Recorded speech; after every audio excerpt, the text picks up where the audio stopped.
9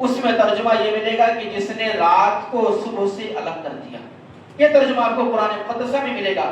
لیکن فلق در حقیقت اس چیز کو کہتے ہیں کسی چیز کو پھاڑ کر کے الگ کر دینا۔ اللہ تبارک و تعالیٰ قرآن میں فرماتا ہے ان اللہ فالق الحب والنوا، کہ وہ اللہ تبارک و تعالیٰ ہے کہ جو زمین اور بیج کو پھاڑ کر کے، گیہوں کے دانے کو پھاڑ کر کے اللہ تبارک و تعالیٰ اس کے اندر سے جو پودا پیدا فرماتا ہے، وہ اللہ تبارک و تعالیٰ ہے کہ جو دانے کو پھاڑ کر کے اس کے اندر سے پودا پیدا فرماتا ہے۔ بگ بینگ کی جو پوری تھیوری ہے سائنس کی، وہ در حقیقت قل اعوذ برب الفلق، یا رب تبارک و تعالیٰ کی جو شان فلقیت ہے، اسی شان فلقیت کا ایک حصہ ہے کہ اللہ تبارک و تعالیٰ نے کائنات کو کیسے پیدا فرمایا۔ سائنس کہتی ہے بگ بینگ کی ایک تھیوری ہے، زمین کو الگ ہوئی، آسمان الگ ہوا، پوری کائنات الگ ہو گئی۔ اللہ تبارک و تعالیٰ فرماتا ہے جو زمین پیدا ہوئی، آسمان بنا ہے، جسے تم بگ بینگ کی تھیوری کہتے ہو، وہ در حقیقت رب تبارک و تعالیٰ کے شان فلقیت کا ایک حصہ ہے کہ اللہ تبارک و تعالیٰ نے زمین کو آسمان سے جدا کیا ہے۔ اور سائنس کہتی ہے نہیں، کائنات وجود میں کیسے آئی؟ بگ بینگ کی تھیوری کے ذریعے کائنات اچانک خود بخود وجود میں آ گئی۔ اور وہ رب تبارک و تعالیٰ ہے میرے پیارے جس رب نے قرآن مقدسہ میں ان ساری چیزوں کو پیدا فرمایا ہے۔ قرآن در حقیقت صرف یہ نہ مانے اور آپ کہ بیمار ہو گئے قرآن پڑھوا کے دم کروا لو شفا مل جائے گی، یہ نہ مانے قرآن صرف نماز روزے حج و زکات بتانے کا طریقہ یا اس پر عمل کرنے کا طریقہ بتانے والی کتاب ہے، بلکہ قرآن در حقیقت ہم اور آپ کو راہ ہدایت یا پوری کائنات کے لوگوں کو راہ ہدایت دکھانے والی ایک کتاب ہے۔ اللہ تبارک و تعالیٰ نے جتنے سائنٹسٹ ہیں ان سائنٹسٹوں کے بارے میں اللہ نے فرمایا، اللہ تبارک و تعالیٰ نے اپنے علم ازلی کے مطابق یہ بھی جانا جو لوگ سائنٹسٹ ہوں گے یا سائنسزم جن کے اندر زیادہ ہوگا ان میں کی اکثریت ایسی ہوگی جو مسلمانوں کی نہ ہوگی۔ اللہ تبارک و تعالیٰ قرآن میں فرماتا ہے سنُرِیہِمْ آیاتنا فی الآفاق وفی انفسہم، ان قریب ہم ان کو اپنی نشانیاں آسمانوں میں دکھائیں گے اور دکھانے کے بعد وہ جان لیں گے کہ حق اللہ تبارک و تعالیٰ کی طرف سے ہے، اور حق کو جب جانیں گے تو اللہ تبارک و تعالیٰ پر ایمان لے آئیں گے۔ اللہ تبارک و تعالیٰ نے 1400 سال پہلے اس چیز کو بیان فرما دیا ہے۔ تو میرے پیارے یہ قرآن در حقیقت کلام اللہ جو ہے، اللہ تبارک و تعالیٰ کا کلام نازل ہونے کے وقت سے لے کر قیامت کے دن تک ہر زمانے میں ہر وقت ہر آیت اس کی ریلیونٹ رہے گی اور ہر زمانے میں اس کی ویلیڈیشن موجود رہے گی۔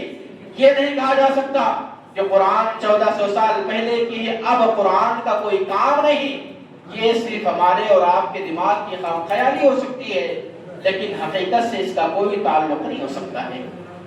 بس آج یہ تک رہنے دیتے، پھر کبھی موقع ملا تو انشاءاللہ تبارک و تعالیٰ قرآن میں اللہ تبارک و تعالیٰ نے ورلڈ کے جیو پولیٹکس کے اعتبار سے اللہ نے قرآن میں کیا کیا بیان فرمایا ہے وہ آیتیں انشاءاللہ تبارک و تعالیٰ کبھی ہم سماعت کریں گے۔